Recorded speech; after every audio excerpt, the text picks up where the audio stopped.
दिगंबरा दिगंबरा श्रीपाद वल्लभ दिगंबरा. भक्तांनो, आपण अनेकदा दत्त महाराजांच्या मूर्ती पाहतो. 3 मुखे, 6 हात आणि पाठीमागे उभी असलेली कामधेनू. पण तुम्हाला माहिती आहे का की साक्षात सृष्टीचे निर्माते त्रिदेव एका मातेच्या दारी भिक्षा मागण्यासाठी का आले होते? आणि असं काय घडलं की या विश्वाच्या स्वामींना पाळण्यात निजून बालकासारखं रडावं लागलं? आजच्या या विशेष व्हिडिओमध्ये आपण पाहणार आहोत दत्त जन्माचा तो अलौकिक इतिहास, जो प्रत्येक दत्तभक्ताने जाणून घ्यायलाच हवा. ही गोष्ट आहे. चित्रकूट पर्वतावर महर्षी अत्री आणि त्यांची पत्नी माता अनसूया यांचा आश्रम होता. अत्री ऋषी हे सप्तर्षींपैकी एक, तर माता अनसूया म्हणजे साक्षात पातिव्रत्याची मूर्ती. त्यांच्या भक्तीची आणि सत्वाच्या शक्तीची चर्चा पृथ्वीवरच नाही तर प्रत्यक्ष स्वर्गातही होऊ लागली होती. असं म्हटलं जायचं की मातेच्या केवळ एका शब्दाने निसर्ग आपले नियम बदलू शकत असे. जेव्हा एखादी व्यक्ती इतकी पुण्यवान होते तेव्हा तिची परीक्षा घेणं भाग असतं.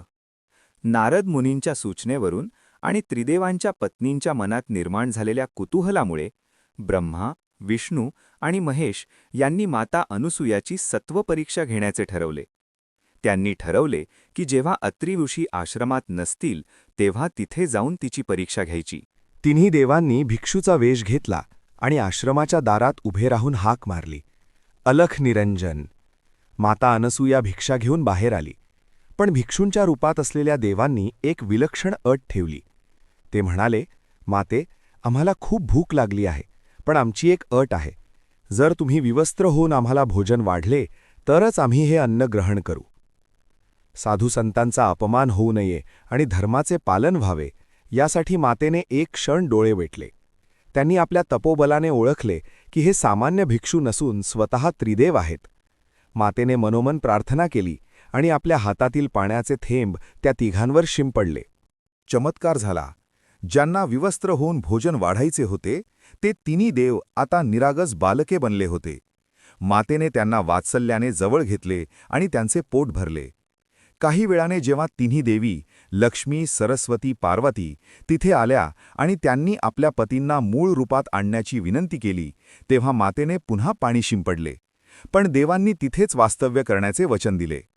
ब्रह्माच्या अंशापासून चंद्र, विष्णूच्या अंशापासून दत्त आणि शिवाच्या अंशापासून दुर्वास यांचा जन्म झाला. पुढे हे तिन्ही अंश एकत्र होऊन दत्तात्रेय हे स्वरूप सिद्ध झाले. दत्त महाराजांच्या मूर्तीमध्ये खोल अर्थ दडलेला आहे. त्यांच्यासोबत असलेले 4 कुत्रे म्हणजे 4 वेद आहेत.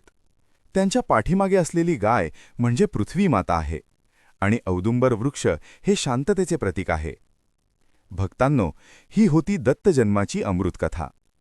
पुढच्या भागात आपण पाहणार आहोत दत्तप्रभूंचा पहिला पूर्णावतार श्रीपाद श्रीवल्लभ यांची कथा. त्यांनी पीठापूरमध्ये जन्म घेऊन कोणते चमत्कार केले हे जाणून घेण्यासाठी चॅनलला नक्की सबस्क्राईब करा आणि बेल आयकॉन दाबा. बोला अवधूत चिंतन श्री गुरुदेव दत्त.